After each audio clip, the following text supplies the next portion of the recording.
Bonjour à tous et bienvenue sur yakakak.fr, je m'appelle Erwan et dans ce nouvel épisode de Focus, on va faire le point sur le tout nouveau logiciel Works4X qui est une solution développée par Marquee Broadcast à qui on doit un X2 Pro. X2 Pro qui permettait de transférer un projet Final Cut Pro 10 vers Pro Tools. Et donc là, avec Works4X, on va avoir enfin la possibilité de pouvoir consolider nos projets Final Cut Pro 10, c'est-à-dire qu'on va pouvoir archiver des projets et surtout éliminer dans cette archive, dans la bibliothèque de Final Cut Pro 10, tous les médias qu'on n'a pas utilisés et ça va me permettre en fait de garder beaucoup de place sur le disque dur. Alors il existe déjà une solution au Works4 qui s'appelle Works4 Pro qui est pour Adobe Premiere Pro qui permet de faire des choses comme la gestion des projets aussi. Ce qu'on a avec une autre solution comme Final Cut Library Manager pour Final Cut Pro 10. Mais Works4X est pour l'instant en version bêta, donc c'est un peu une avant-première que je vous propose. Works4X va être disponible d'ici quelques jours maintenant parce qu'il va être lancé au moment du NAB. Et donc le site est déjà en ligne et vous explique un petit peu ce que fait Works4X. Et donc là, vous voyez, il y a un schéma qui est très simple qui vous permet de comprendre. En fait, vous avez votre projet, donc vous sélectionnez votre montage avec certains morceaux de plan en fait dessus et ce que vous allez faire en fait c'est exporter un XML, l'envoyer dans Works4X et lui va permettre en fait de couper toute la matière que vous n'utilisez pas dans votre montage et de garder uniquement l'essentiel avec bien sûr la possibilité de garder des poignées pour pouvoir après réajuster par exemple un point de montage par exemple directement dessus. Donc on va voir comment cela fonctionne. Moi, j'ai pris tout simplement le dernier gros projet en fait, que j'avais, qui était l'épisode de Focus consacré au micropanel de Blackmagic. Voilà. Et vous voyez que ce projet fait 131,49 gigas de données. Donc un truc assez conséquent, un projet assez conséquent. Et donc, on va voir un petit peu ce projet. Donc ce projet est extrêmement simple. Vous voyez, il y a des plans en fait tournés du pupitre. Et puis, il y a en fait tout ce qui va être enregistrement de l'interface graphique parce qu'à certains moments donnés au niveau de l'épisode Focus, voilà, j'avais fait ce qu'on appelle un side-by-side, donc les deux plans synchronisés et pour pouvoir voir ce qui se passe en direct sur l'écran et sur l'interface dessus. Et puis ensuite, on a les voix off avec des voix off que j'ai utilisées, d'autres pas, directement dessus. Donc ce qui est intéressant ici, c'est que dans le navigateur, je peux visualiser la matière que j'ai pris et la matière que je n'ai pas pris. Donc par exemple, vous voyez que les deux premiers plans, je ne les ai pas utilisés du tout. J'ai utilisé la fin de celui-ci, j'ai utilisé plusieurs plans à l'intérieur de celui-ci. Là, j'ai pris uniquement cette partie-là. Donc, vous voyez, il y a certains plans, celui-ci, je n'ai pas utilisé. Là, j'ai pris juste la matière qui est ici. Donc, il y a plusieurs bouts, en fait, que j'ai sélectionnés. Vous voyez, là, sur l'enregistrement de l'interface ici, elle ne devait pas être bonne, donc je n'ai pas prise dessus. Le problématique ici, c'est que tout est intégré au sein de mon projet. Alors quand c'est des plans, je peux les enlever de mon projet, mais quand j'ai pris uniquement certaines parties, par exemple ici, pour enlever toute la matière qui est là, c'est un peu plus compliqué. Je suis obligé de passer par des exports clip par clip. C'est très complexe à faire. Donc Works4X va m'aider sur ce point-là.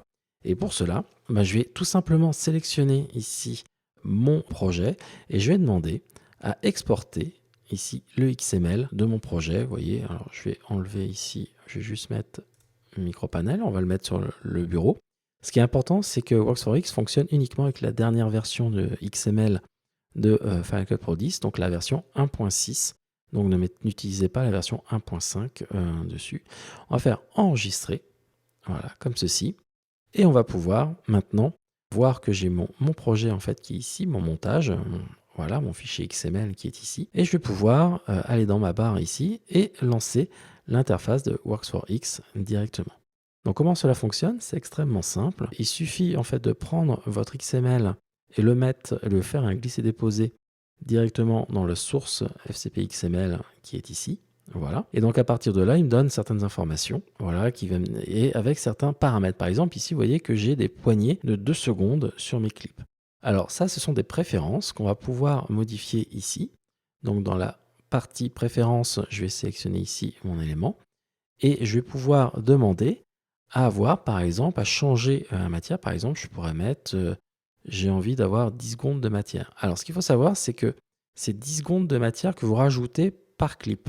C'est-à-dire que globalement, 10 secondes, ça représente 5 secondes au début de votre clip et 5 secondes à la fin. D'accord? C'est pas 10 et 10.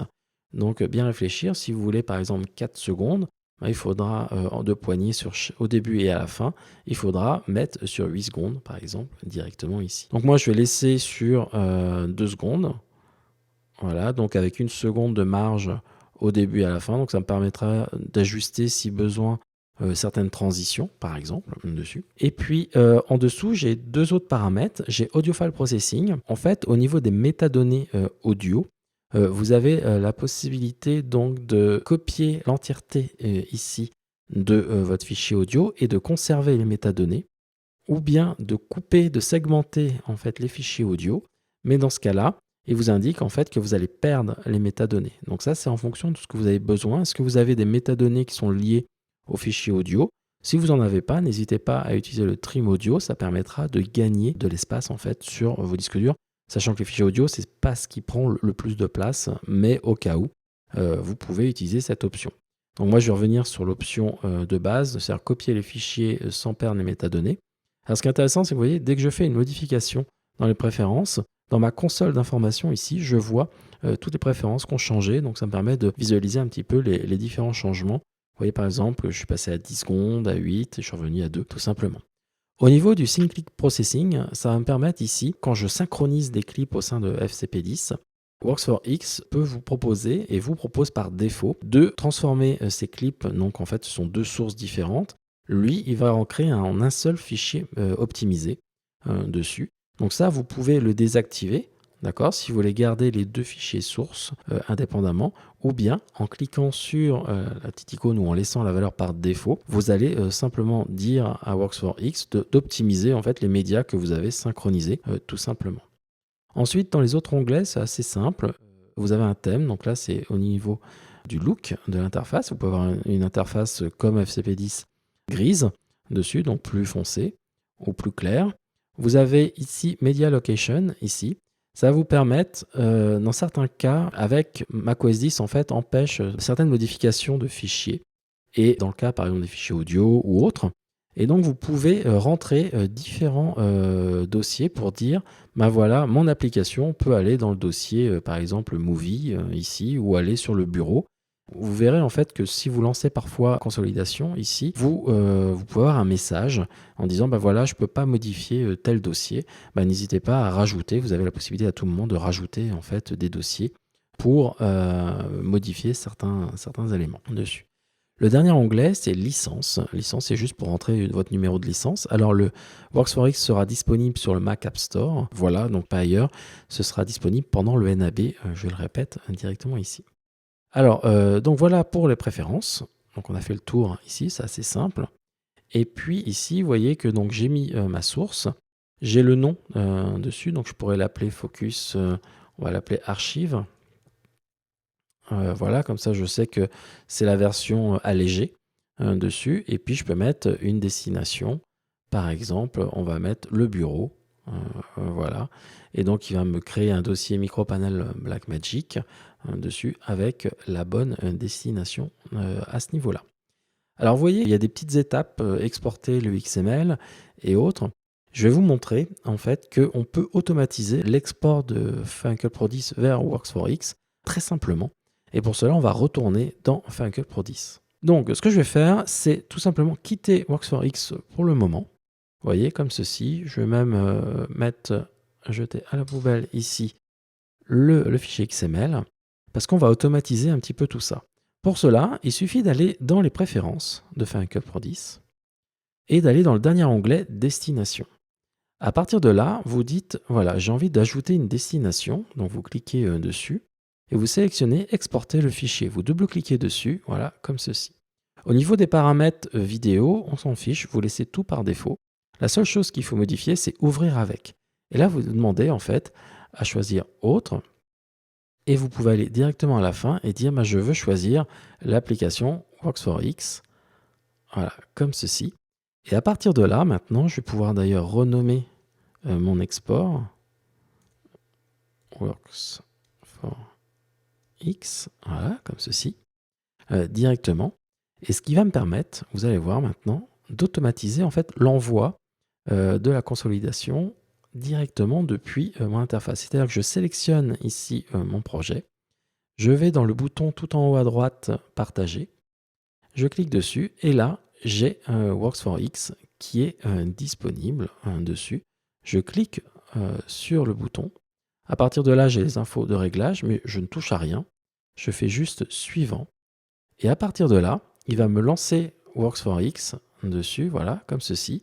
Il met que le partage bien réussi. En fait, ce qu'il a fait, il a juste créé, vous voyez, un fichier XML dans le dossier FCPD Share to Works4X. D'accord, donc dans le dossier Movies. Voilà. Et à partir de là, je peux faire juste le bouton Start. Donc si j'ai tout bien configuré précédemment. Voilà, donc j'ai pas besoin d'ajouter de choses. Là, ce que je vais juste faire, je vais mettre Archive pour bien différencier le nom. Donc je vais mettre, je vais laisser Focus. Voilà. Et puis maintenant, j'ai juste besoin d'appuyer sur le bouton Start, comme ceci.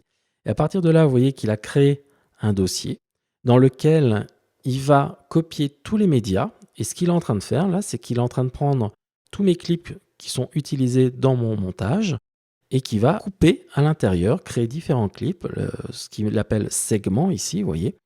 Et il va automatiquement copier tous ces médias en utilisant la source. En fait, il va rester sur les mêmes codecs et faire ensuite recréer un fichier XML automatiquement. Donc tous les médias de mon montage, tous les éléments graphiques, audio se retrouveront en fait dans le nouveau dossier.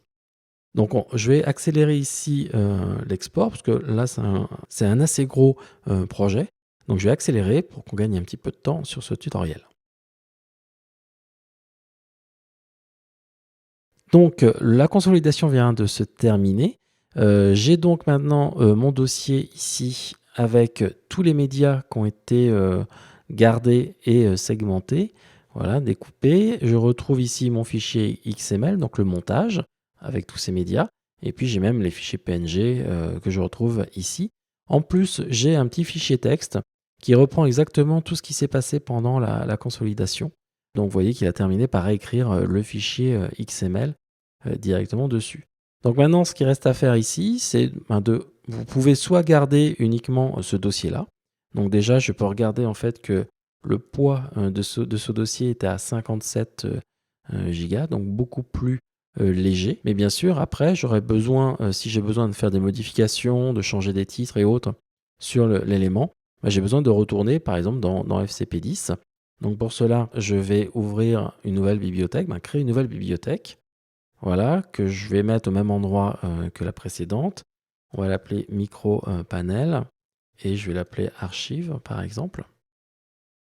Comme ceci, je fais enregistrer. Voilà.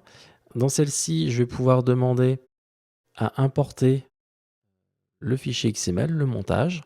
Donc pour cela, je vais dans le bureau, hop, et le seul qui n'est pas grisé ici, c'est bien mon fichier XML. Je fais importer. Donc ici, j'ai des informations comme quoi les clips ont eu une modification. Hop, je retrouve mon élément, je peux double-cliquer dessus. Donc là, mes éléments apparaissent, vous voyez ici, donc j'accède à mon montage. Vous voyez, c'est exactement le même montage avec mes éléments. Sauf que là, je ne visualise pas les éléments pour l'instant parce que je les ai tout simplement pas importés dans mon chutier. Donc pour cela, je fais importer médias. Voilà. Et il suffit donc de sélectionner l'ensemble des médias, copier dans la bibliothèque, je fais importer. Et à partir de là, j'ai l'ensemble de mes éléments. Et vous voyez en fait que les éléments maintenant ont été réduits et que chaque segment dispose d'une seconde avant et d'une seconde après au niveau de l'utilisation des médias. Donc ça permet, vous voyez, comme ceci, d'avoir uniquement la matière nécessaire pour pouvoir réajuster. Donc là, j'avais laissé les 2 secondes par défaut, mais vous pouvez bien sûr agrandir si vous voulez avoir plus de matière, bien sûr, à modifier, ou par exemple pour rallonger un fondu. Donc ce que je peux demander ici, c'est à consolider. Pour l'instant, vous voyez que j'ai mon montage qui est là, et j'ai mes médias qui sont dans ce dossier qui sont ici. Donc tout simplement, ce que je vais faire, c'est que je vais demander à Final Cut Pro 10, tout simplement au niveau de ma bibliothèque, à consolider ici tous les médias. Et donc là, maintenant, si je regarde ce qui se passe au niveau de mon élément, vous allez voir que ça va grossir. Pourquoi?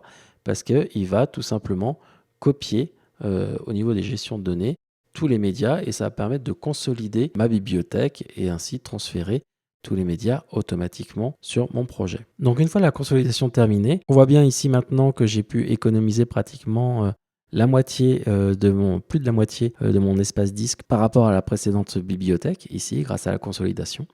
Et donc maintenant je vais pouvoir réutiliser ici tous les plans et pouvoir réajuster en fait toute la matière disponible. Donc voilà pour la présentation de Works4X de Marquis Broadcast. Cette avant-première va vous permettre de vous faire un peu une idée avant le lancement du logiciel, donc qui est prévu, comme je rappelle, pour le NAB. Donc je ne sais pas si ça va être pendant le NAB ou juste après le NAB sur le Mac App Store.